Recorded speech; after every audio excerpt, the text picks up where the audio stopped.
A lot of the time in Fable 2, you are traveling with, or you are experiencing the world with what we call companions.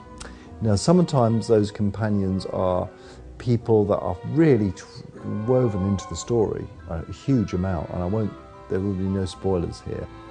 Other times, these are people that come with you for a little while and experience the story with you and then leave you. Other times, these are people that you've chosen.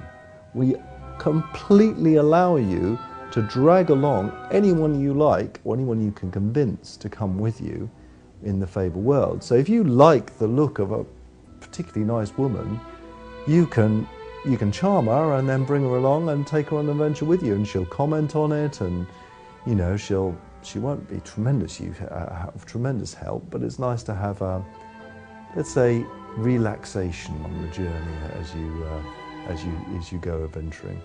But the great things about these guys is that one of the things that we do in Fable 2 is we try never, or very, very rarely, to take any control away from you.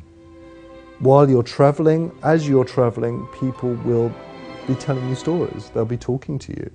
They'll be telling you about the region you're in, or about what you're going to do, or giving you some back history. Now, you can always tell them to stop talking. You've got a whole suite of expressions to tell them to do that. They won't talk in the middle of a fight or anything like that. You know, they're reasonably sensible. But it does mean that, you know, them telling you that story means that we don't have to have these really ridiculously long, tedious cutscenes that no one wants to see. Yeah, the Xbox Live Arcade game is coming out before Fable. There are 3 of them.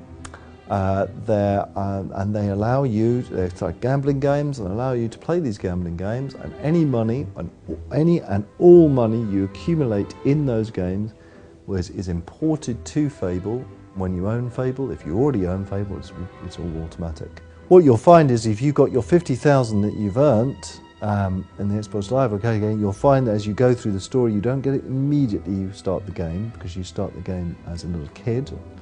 But as soon as you get out of being a kid, someone will walk up to you and say, here you go, have this, and it'll be the 50,000.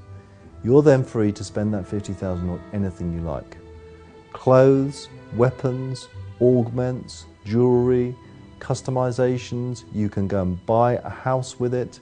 You can decorate that house and customize that house. You can then speculate and sell that house on, make more money on it. You can buy a shop with it. Those are the sort of things that you can spend that money on. We've done something in Fable 2, which is actually turns out to be one of the biggest features of Fable 2.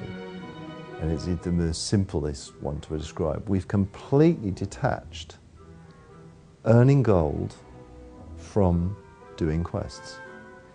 In Fable 1 and a lot of role-playing games, when you did a quest, you got gold, experience, and fame.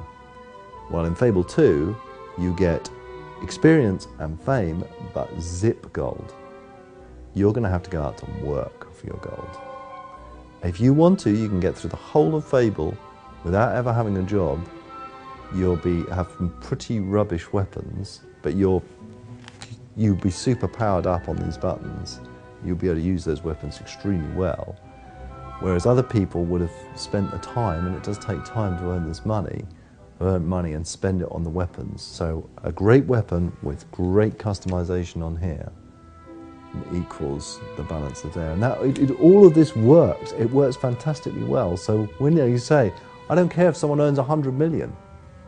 That's how much, if you sum everything up in the Fable world, I think it comes from about 100 million gold that you need to buy everything.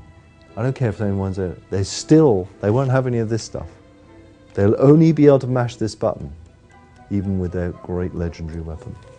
Fable 2, I tell you, it is so completely different. In Fable 2, it's a lot more about sacrifice. How much are you really willing to sacrifice to be a truly good person?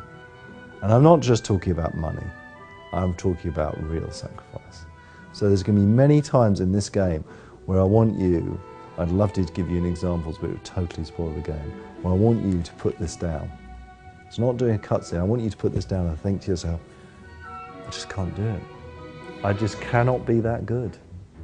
I just cannot sacrifice all of that And you know, I want your finger to be hovering over this button thinking about it. In fact, what I truly want at that point is people to save the game and go to bed and then think about what they're going to do, because that is how much